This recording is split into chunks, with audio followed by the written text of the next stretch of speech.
My Dress Up Darling, episode 16. So, Summer Festival's about to start up, and everybody's talking about what they're gonna do and how this is gonna be like a ranked one where, like, there's gonna be a winning class and whatnot.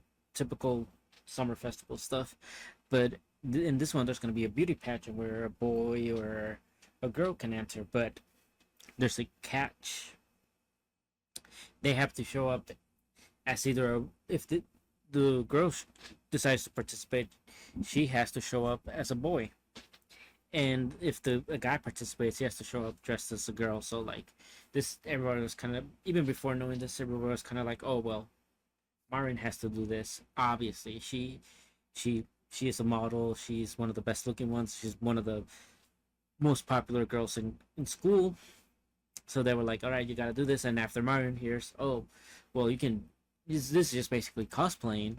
She decides, okay, well, I'll do it. I'll just end up being Rei Sama from this one show, this one anime that she watched or manga that she read prior to the anime. And it ended up being also a drama live action thing later on. So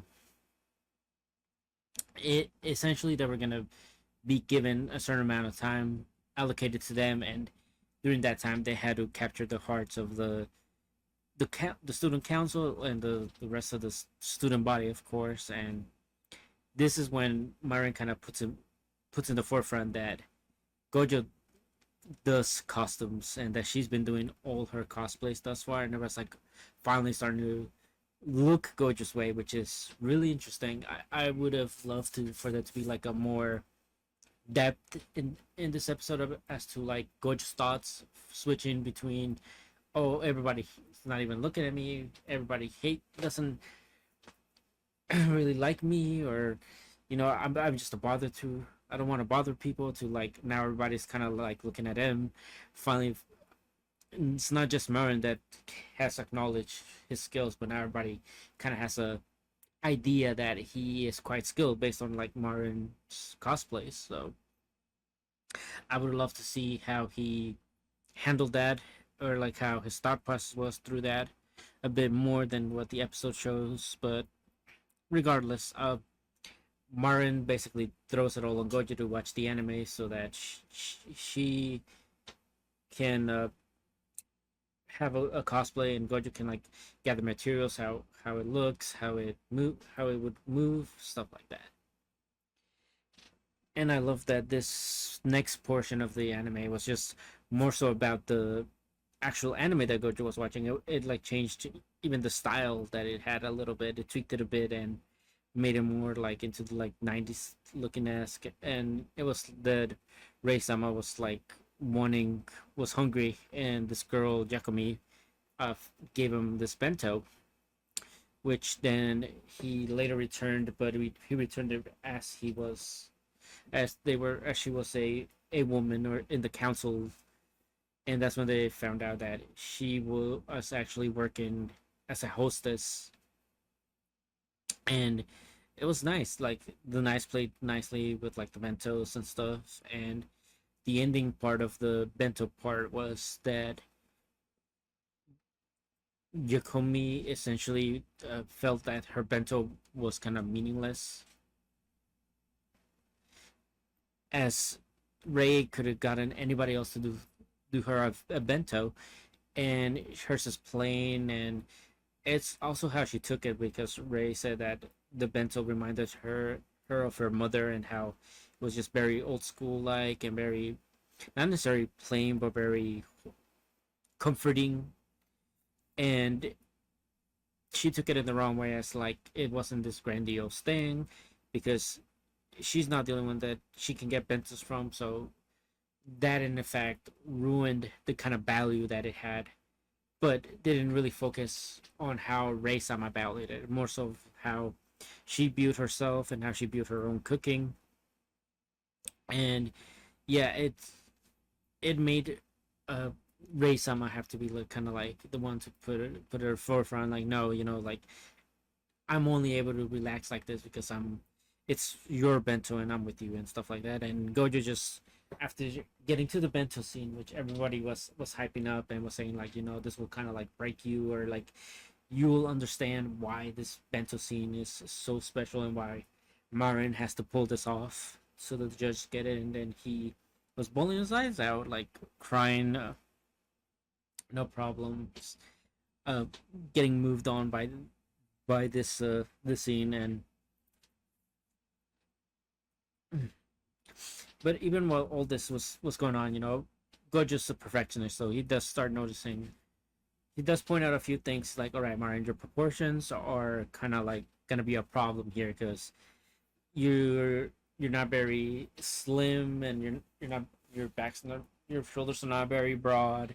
And Marin kind of took it as like, oh yeah, she kind of was, obviously because she has a crush on Gojo, she kind of took it in a way where like, oh, he actually knows all my measurements. So it's like, of course he's memorized how I would fit in all this.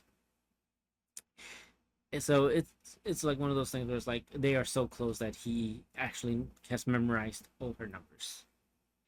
But then he points out the actual other big hurdle that they're gonna have to do this, which is just um, they're gonna have to. Gojo still has to work in the interior, as like people that are not participating in any of the events have to help, or like even some people that are participating in events have to go and help out build certain things for the interior event. So really interesting dilemma that they have going on. Kind of reminded me back of like the very first cosplay Marin did, where Gojo was wearing himself thin with everything. And because of that, like, Marin had decided to take it upon herself to get all the material they need.